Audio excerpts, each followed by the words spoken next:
Hi, my name's Morgan Doremus with RT Book Reviews, and I'm here with author Hope Tarr. Hey. Hi. And Hope and I are actually really good friends. I met her about 2 years ago when she moved to New York City. And tell me, over the last couple of years, what's been the change in your writing that you've seen since coming to the city? I mean, the city is, as we all know who live here and who visit, it's such an amazing and creative place. And there's just such a beat and an energy here to tap into. And I really do feel that professionally I've benefited from that as well, as well as personally, of course. I've set several books, at least partially here, my contemporaries. Every Breath You Take, I set in some of my favorite places in Manhattan, Union Square, and the Strand Bookstore, and it's fabulous. It's the best city on earth. Well, I like that you mentioned your contemporaries, because you not only write contemporaries, you also write historicals, and that's maybe what I know you a little bit better from, because you do have quite a few. If you go onto your author profile on the RT website, there's a whole list, 4 stars, 4.5, top picks. Really, what keeps you going? What keeps you motivated? And how do you write as much as you do?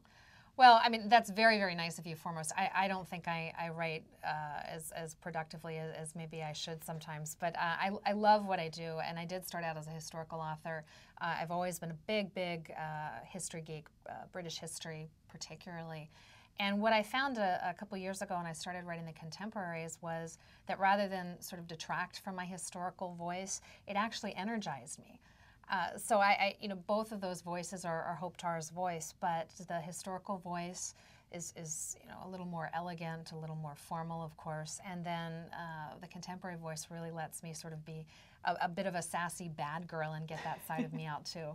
No, and I have read your contemporaries, and they really are sassy. In fact, all of your heroines tend to know their minds. They tend to speak out.